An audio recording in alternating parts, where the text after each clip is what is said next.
and welcome to What's Next Wall Street. I'm Georgia Alfredas. And I'm Dave Mathews. Now, this is a show about stocks, crypto, and the new decentralized financial Web3 world around us. I've got details on all the hot, new, trending products that everybody's talking about, using, and investing in. And today, I'm going to surprise y'all by talking about shopping. Oh, that's no surprise. But I'm going to talk to you about e-bikes and potentially they're being banned by the New York Public Housing Authority on what you can do to keep your family safe with them and other electronic devices. Okay.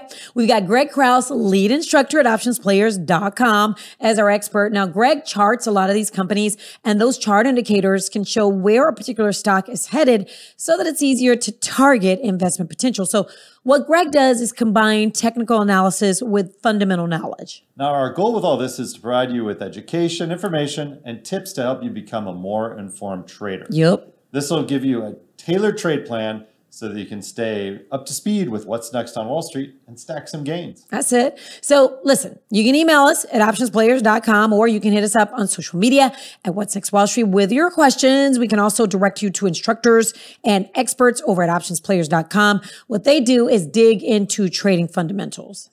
Now you can watch this episode on the Options Players YouTube channel or listen to the podcast on Apple, Spotify, or wherever you get your podcasts. Now, whether you're listening to the podcast or you're watching us on YouTube, make sure you do this. Subscribe, hit the alert button so that you always know what's next on Wall Street. And if you like what you see, give us 5 stars.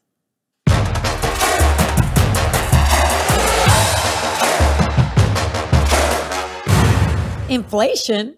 What inflation? By all accounts, it was a very good Black Friday on a nationwide basis.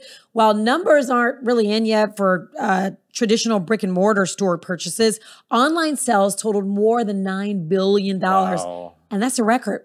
So what are people buying, you ask? Ask. What are they buying? Okay. Gaming, consoles, drones, Apple MacBooks, and toys like Fortnite, Roblox, and Disney Encanto. Those are in heavy demand. Did you, Greg, and Dave, did y'all brave like the crowds and actually go to the mall? Dave, you tell me, did you go out on Black Friday? Yeah, I went out. I was in Germany. And it doesn't count. They called it Black Week there, which I thought was racist. Yeah. Actually, white people shouldn't even be able to go out on Black Friday. That should just be like all black people in the stores. Greg, how about you? No, I did not go out on Black Friday. I was sick. I stopped going out a while ago because I think you could find the deals elsewhere. Same. But I used to go people watch people on, or I guess people watch people. That sounds weird. I used to go people watching on Black Friday, but this year we were sick, so we couldn't go down to the local and watch people act like idiots over a TV or something. Well, now you can just do that on social media because people always post. Did y'all see the video of these two guys? It was like one huge guy and one smaller guy fighting over a TV. No, it was ridiculous. I was like, are we serious, y'all? Come on. It was awful. Got to get those 75-inch TVs.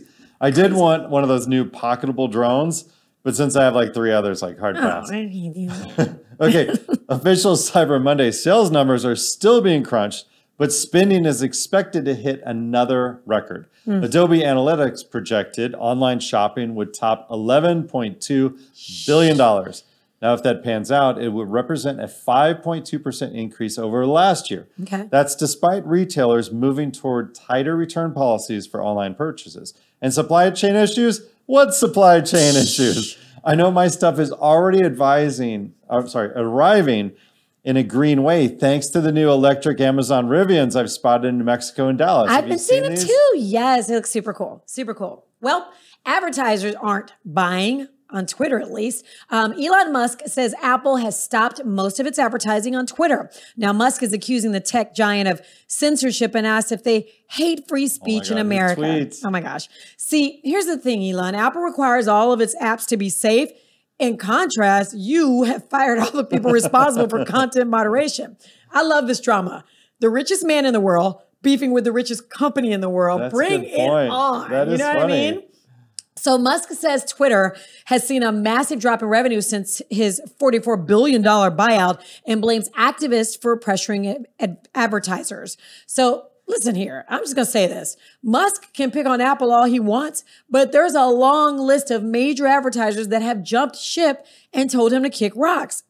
50 of Twitter's top 100 advertisers have kicked Twitter to the curb. Several companies made official announcements when they jetted, like Chipotle, Chevy, Ford, and Jeep. Those 50 companies alone accounted for over $750 million in spending on Twitter this year. So, the problem is the customer is always right. So, I don't know who's right, Twitter or I don't know. I think people just wanted to get out of contracts. And of course, yeah. Why not? This is a great way to do it. Yep, exactly. Now, Facebook's parent company Meta is being hit with more than $250 million fine in Europa, as I like to call it. Ireland's Data Protection Commission fined Meta 275 million euros over a data leak. It was discovered last year and led to more than 500 million users having their information posted online, their personal stuff. Now, it's unknown if Meta will appeal or they'll just say like, it's a rounding error. Yeah, they got the money. Another one bites the dust. And another one. Hold on, I'm the great Carniac. A crypto company? Oh, how'd you guess? BlockFi. Let's see. It is filing for bankruptcy. It is the latest in a series of Chapter 11 filings by FTX, Voyager, and Celsius that have rocked the industry. The filing lists more than 100,000 creditors with liabilities and assets ranging from $1 billion to $10 billion. Now, BlockFi has already halted withdrawals of customer deposits following the collapse of FTX. Meanwhile, Senator Ron Wyden, who leads the Senate Finance Committee, is asking questions about what the hell happened. He wrote to other cryptocurrency companies asking what protections are given to consumers if their companies go belly up as well. He also wanted to know if customer funds are put toward any purpose they don't know about, like something nefarious. Oh, this whole thing with FTX. The Sam was robbing Peter, his own company, to pay Paul, his other company, with all these backdoor deals and accounting that wasn't even taking place. Georgia, they even had employees that they didn't know worked for the company. There was like a chat group, probably on Telegram or something that's untraceable, that was like, can you pay me? And then they'd fire back an emoji. Like, I want to know what accounting system using emojis, like what human, not only tech bro. Those are crypto bros. Crypto bro. Things like an emoji payment system is okay. I guess Venmo kind of does that when you leave a note. You do that with a note for the emoji. So maybe they just took that Venmo social feed to a whole new level. Maybe. I guess. All right, Georgia, how about a new whip for Christmas? I'll take it. All right, just about anyone can finally get their hands on the latest generation G-Wagen. Anybody? I mean, me? Yeah, anybody, especially at unseen before fire sale prices. What? So there's a major uptick in luxury cars hitting resale sites, and they barely have any miles on them. Now, we got to check this up to the collapse of the crypto firms that you just mentioned.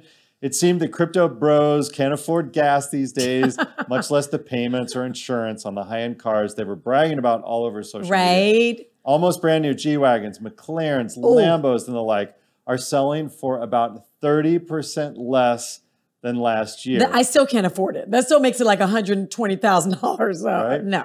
Hey, speaking of this, I finally found a McLaren that I can afford and even fix easily. Okay. Take a look at it. Wait, boy. A Lego? Yeah. What do you think?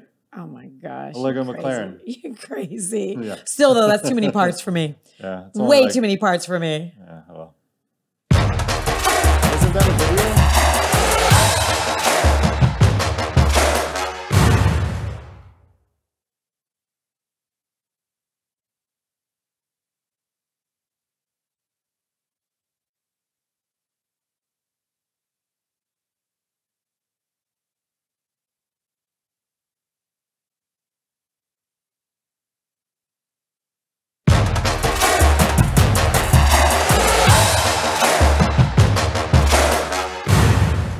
So today's pro tip is brought to you by OptionsPlayers.com. Average down or sell? Question mark. Well, this is a question many new traders face when they don't have an ironclad trade plan.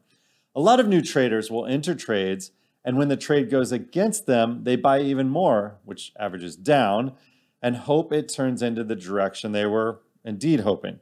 Oftentimes, the stock doesn't reverse and the losses multiply until they ultimately go bust. So, Options Players stresses the importance of plans when trading. If your plan is to incrementally take the position, then it's per plan, and averaging down is acceptable. If this isn't your plan, then selling and developing a plan is best. We hope this helps you avoid going bust on your next challenging trade sitch.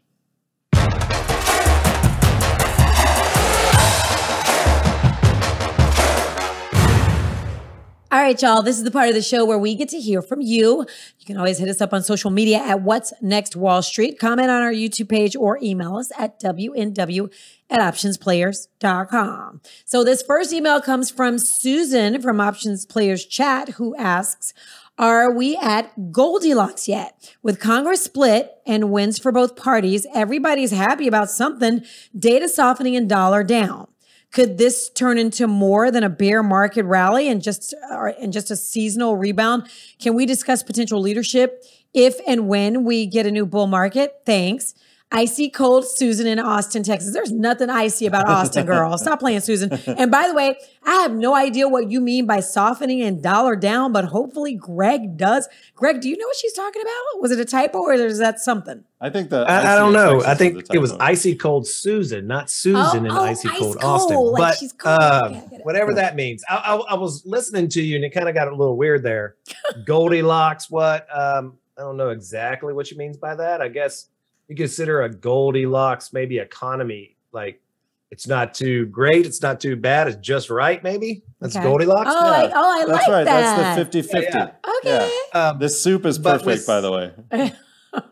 What's up? The soup is perfect. Yeah. Not too hot, not too cold. The porridge. Oh, the porridge. That's right. The porridge. Yeah. So with I think maybe that's what she was talking about, like icy cold, but maybe the softening down and the dollar down usually means that it's a weaker dollar. We've had an extremely strong dollar going in to November. The euro did strengthen a little bit. I believe it's somewhere around 96.96 to a dollar right now. So that's not like extraordinarily weak or soft. So I don't think any of this is going to affect any of our bull market or bear market. I think that really comes down to how we spend, where the cash rotates to.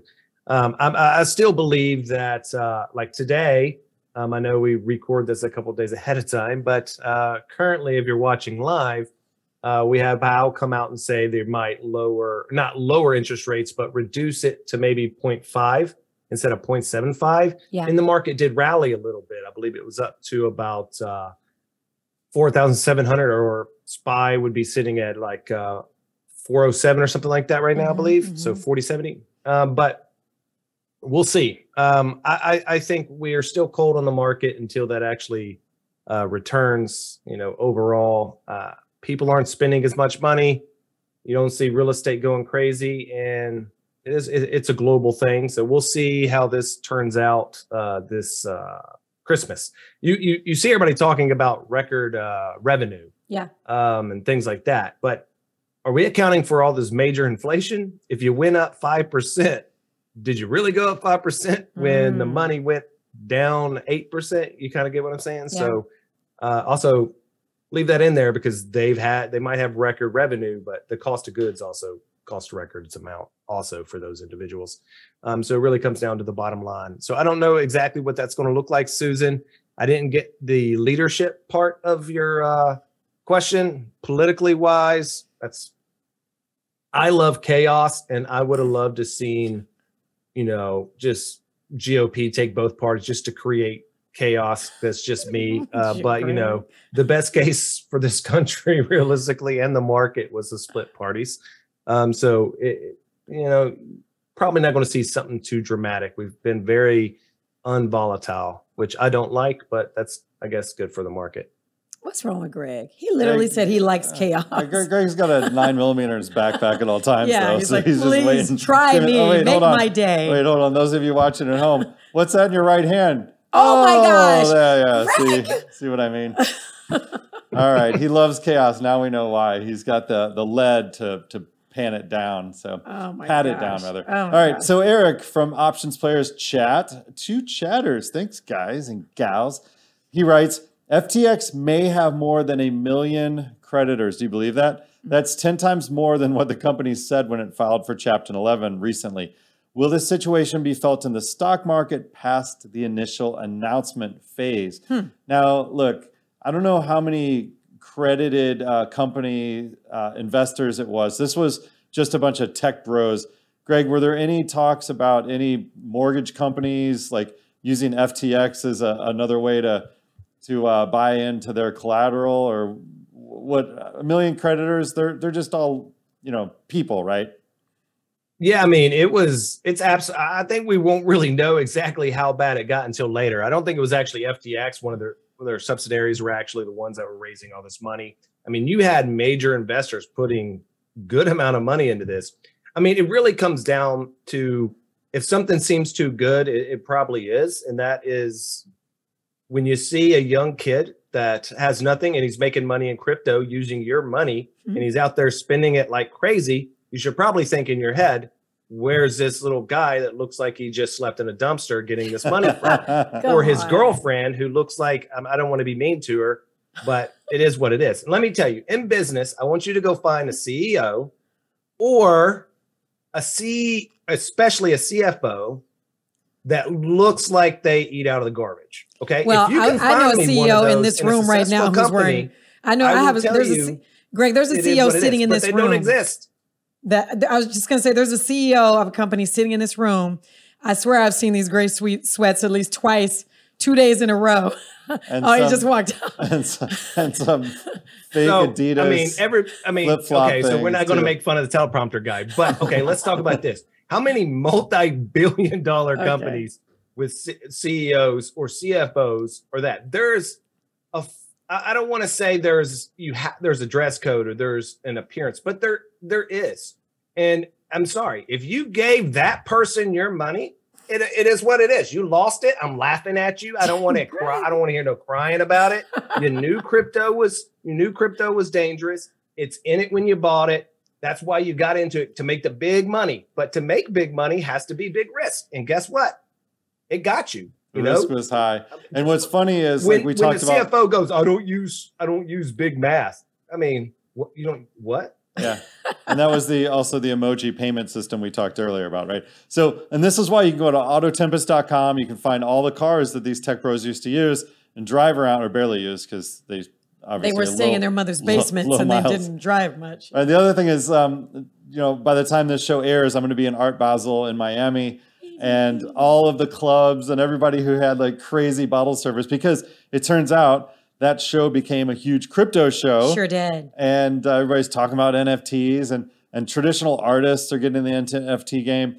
But all the clubs there are like, oh man, we don't have anybody to buy those tables. And they said they were literally last year buying 20 to 30 bottles of the most expensive stuff, having all delivered at once, and just shaking up bottles and spraying it over each other, because they're tech bros. They're not drinking. They're just they're just flossing. I can't wait till you get back from Art Basel to tell us how different, because I mean, it's all everybody talked about the last one. I hope it's different. I want to be back to the artists like me. Sensible, conversational. So if you have a question, we can probably answer it or find somebody else who can. So hit us up on social media at What's Next Wall Street, in the comment section or on our YouTube page, or email us at www.optionsplayers.com with your questions. I mean, kind of artsy, but not really.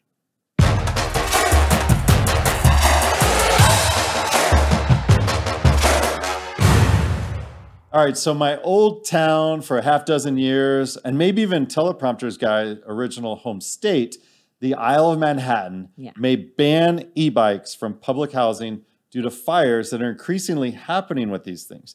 For those of you without these battery bombs on wheels, they are real life changers for the 65,000 mostly migrant workers who sometimes travel 40 blocks for food, booze, or courier delivery. It's called micro-mobility segment. And since these bikes are relatively cheap, they don't require a driver's license or parking permit, they've taken over the bike paths in the Big Apple. Wow. Which sucks, by the way, Georgia, if you're standing on one waiting across the street. Right. But that's another issue altogether. Okay. They kind of run you down is the thing. So what's upsetting the NYFD, or New York Fire Department, is the fact that the lithium-ion batteries in some models are of inferior quality, and the chargers sometimes do not have the necessary safety feedback loop to monitor the voltage that's going into the batteries. The New York Fire Department claims that the number of lithium battery fires is on the rise citywide, with 121 so far this year that caused 66 injuries and 5 deaths. Now, that beat the 104 battery fire investigations from 2021, with 79 injuries and unfortunately 4 deaths last year. Now, do you remember the so-called hoverboards that were banned from many places? And when you check your luggage on the plane, you're asked if you have a rechargeable battery in your suitcase and to remove it? Yeah. Well, this is because batteries that are low quality with imperfections in the lithium ion componentry have the ability to overheat to the point where they catch fire and then catch the cell beside them on fire as well. So it's called thermal runaway. And it's a chemical reaction so hot, you can't extinguish it. In fact, it requires a special foam fire extinguisher with CO2 and a powder graphite or sodium carbonate material. But that's just to contain the fire from lighting the things around it. But wait, you're saying you can't just pour water on this thing and get the fire out? No, lithium and water does not work. Okay. No. So what can you do this holiday season to keep your family safe? Well, first of all, not buy them that bike, number one. Exactly. Yeah, I mean, you got it. They're so cool. Yeah. But buy your e-bike or scooter from a reputable company. There are lots of knockoffs out there, and like anything in life, you get what you pay for. You get what you pay for sure. Second, charge them outside, out of sunlight. They don't want to be too hot, on a non-flammable surface. And also in a space that you can monitor, like if you have a little porte-cochere or overhead in your backyard. And you can charge some things in a fireproof bag for your smaller stuff, which will contain the fire internally and keep it from spreading should the battery have an issue. Oh, that's cool. Third, if you buy a replacement battery for your scooter, even your laptop or smartphone, buy a brand new one and one with a warranty. Those typically have better life expectancy and quality materials that beat the Chinese knockoffs. Finally, as you use the things with lithium-ion batteries, make sure there's no punctures in the cells, they haven't expanded, and they're not causing the case to bulge or have an excessive amount of heat when you're using to charge them. You know, I've seen some laptops where the cases are split open because of expanding batteries. Yeah. So if you see your device smoking, you've only got a few seconds before the flames start blowing through the case. What? So throw it away from you or onto an area where it won't catch other things on fire or hurt others. The gadgets that we love to use we're not getting rid of these lithium batteries anytime soon. Yeah. But you can do your best to mitigate issues that may also be a lifesaver to you and your family. This is really concerning because my kids and all their gadgets, I gotta share. You guys share this with your family. Yeah, just make sure the devices aren't expanding. If something's punctured it, it's time to get rid of it. Okay.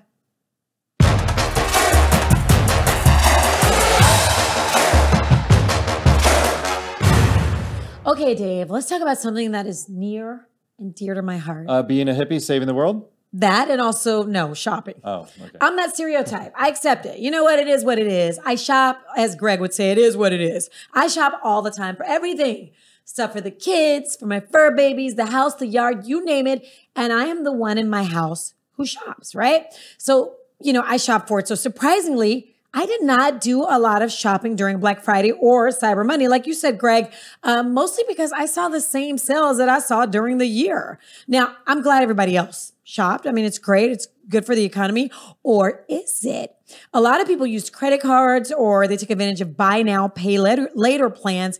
And I feel like this is going to be a disaster for the economy in a few months. That's number one, Greg. So let's explore that a little bit more in a minute. But number two, should I be holding stock in companies like Affirm, Zip, Afterpay, Sezzle, or even PayPal? Now, I know PayPal has had some layoffs this year, but they have something new called, well, I don't know if it's new, but Pay in 4 that's kind of popular for people who don't want to pay right away. Do you remember when you were little? I remember when I was young and I wanted something for Christmas, we'd go like in October and put it on layaway, but you still had to pay for it before you got it. You didn't get to just take it home and then, because what's the incentive for you to pay for it, right? That's right. So we had layaway and I'd be like, oh my gosh, I can't wait to get my present out of layaway. So that's gone, I guess. But what do you think? What do you think, Craig?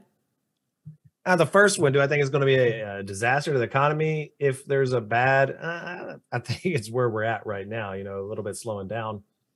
So I don't think it's going to be a disaster with all the credit card spending, as you discussed. We already do that to an extreme level. There's no question that we're probably leveraged as a populace, just probably more than the national debt when it really comes down to it. If you want to look at how much we're leveraged in debt in general, not consumer debt, but debt, it's probably 100 trillion plus. I don't know. I'd have to look at the numbers, but it's a lot. So I don't think it's really going to make a difference. We'll just print more money like always. But Okay. number two, should you be holding companies? That's overall with the market. And I wouldn't just say, hey, these pay a few here, pay there, or some credit is a little bit different. For example, everybody's kind of had something like that. Like you said, like a firm, I guess, be one of the more. I know saw a Apple firm has theirs now. I saw a firm on a lot of you can stuff. pay it. Like I was looking at stuff I was like, ooh, let me get this tonal. Let me get this on a, you know what I mean? I was like, all this stuff and a firm pops up. I'm like, ooh, man, my husband's over my shoulder. Like, you better not do it.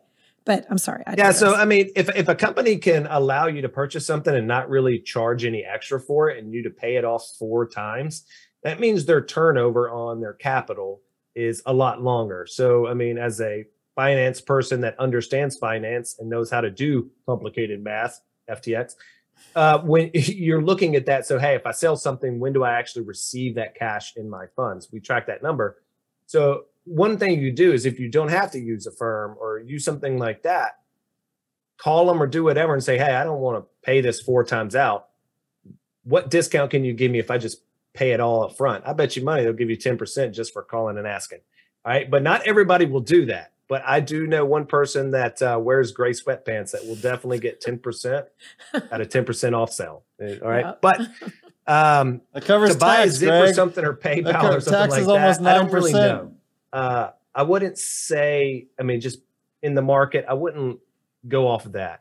Right now, we don't know where the market is exactly going. We see Griffin goods doing that being unnormal goods. So when the market's doing a little bit lower, economy's doing a little bit lower, these items actually go up in price. That could be used cars, that could be thrift items. So, I mean, for you personally, go out and buy you some vintage Louis or something like that. Some I got secondhand vintage bags. Louis. Okay, I don't need Try to vintage get you Louis. some on the DL. That way, you know, if they go a little bit up, then you got to sell a couple of them because they have to be investments. That's right. But let me ask you something. Should I buy stock in a firm? Should I buy stock in these companies? Because it looks like that's like the way of the future that everybody's using these kind of companies for everything. Like you can go to Sephora, like you can buy makeup. Like I'm like, who is buying makeup and using a firm or whatever? You can do it on every website. You can use a firm. It's nothing new, and it's not going away from anything. It's a credit card. I mean, your credit card is just as simple, but this way you don't have to run credit per se. Although I think a firm does do some type of credit check, but for a small amount, they probably don't do any. And things like PayPal. I don't know. I would just stick with your, PayPal or maybe your credit card. I don't think it's going to make a big difference. You can look at all their stocks, and they're all down right now, along with everything else. And so I'm going to need an answer from you. Do I buy or not? This is going to be the future. Then where is their like Web3 access? Do they have crypto built into it? Do they have ways to actually bring in any of that? Okay. I know PayPal, of course, is working on it. I don't know about the other ones, and that's another issue. So if you're going to try to protect yourself for the future, some of these little smaller ones, all they really are advertising firms that get out there and get you to spend their money through underwriters, and then they get it. PayPal, not so much. So like I said, I wouldn't be purchasing them over dividend stocks or anything right now. Hey, George and Greg, do you want to hear an interesting way that I helped stimulate the economy to the tune of $2,000 this year? Okay, I know $2,000 you didn't buy a Porsche. Nope. I know that you traveled, I bet that cost more than very little. My brother was going on a business trip, so I just got over there and just tagged along with his hotel that he had. But when I was in Germany, I got a little alert from Nordstrom that someone used my credit card number to buy something at Nordstrom. And listen to this. They went to a cashier. Uh-huh. They said they were me. Yeah. And they had a card not present transaction. So that means they had to look up my phone number or whatever. Yeah. And they purchased $1,050 in gift certificates on a card not present. And look, whichever salesperson would allow that to happen without a license, No, without a driver's license, 100% inside job. Well, that's what I said. 100%, yeah. So I got a text message, middle of the night. I said no. The next day, woke up, I called them and I said, look, where was this anyway? And it was like Tennessee or something. So I said, you're allowed to sell a card not present for a gift card? That's like money laundering 101. And he goes, yeah, you're right. This is the security fraud team. You're right. We shouldn't have allowed that. I go, well, can you disable those cards right away?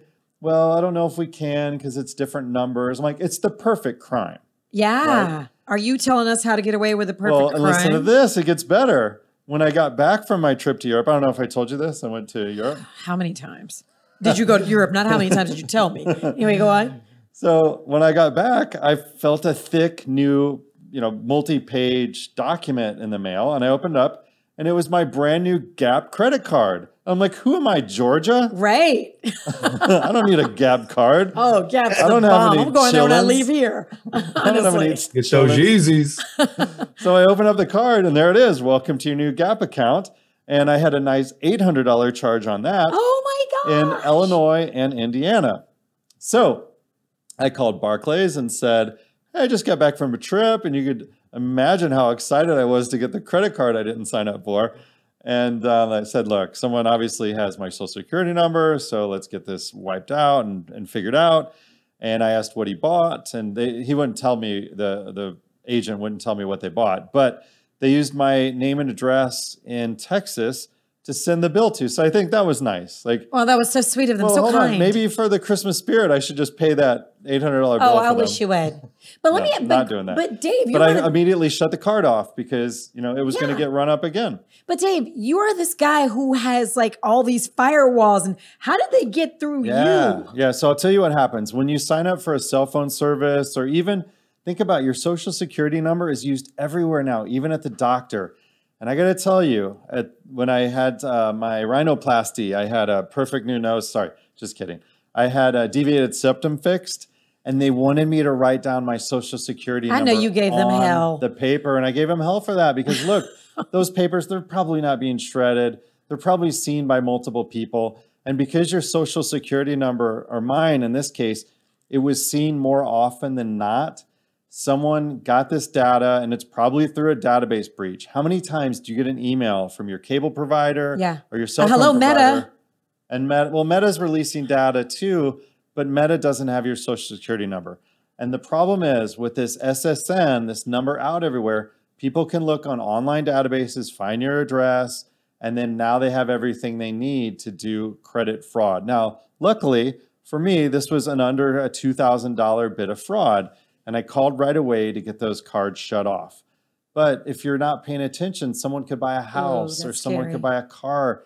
And now you got a $20,000, $40,000, $50,000 debt on your credit. Well, you're assuming somebody's got good credit. I wish somebody would try to buy a house with my credit. But you know what I did to prevent this?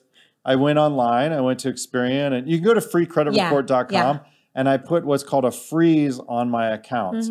I've done that. So now that I know my number's out there, no one can create new accounts. Now, that's not to say that accounts that haven't been created in the last 2 months aren't going to start popping up in the next few weeks, which I'm prepared for. But still, it's annoying. Greg, have you had to do a credit lockdown on your world? Yeah, all mine have been credit locked, and my wife is the one that had someone was purchasing furniture in a different state. So we locked it a long time ago. I forgot which one of them.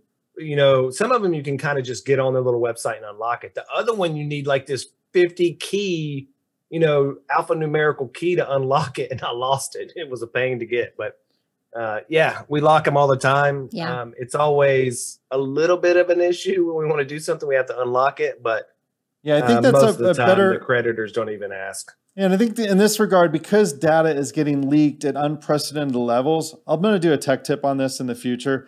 But all the credit companies, Experian, TransUnion, and Equifax, they want to charge you for these features. So you've got to look for that little button that says, I want the free freeze. And sometimes it's called two different terms. One term is pay to freeze it, and the other one is free. So just know you can always do it for free. I'm going to use this to inspire a tech tip on this in the future, though. Cool. So, hey, Greg, thank you. We appreciate your time here. Greg is lead instructor at Options Players.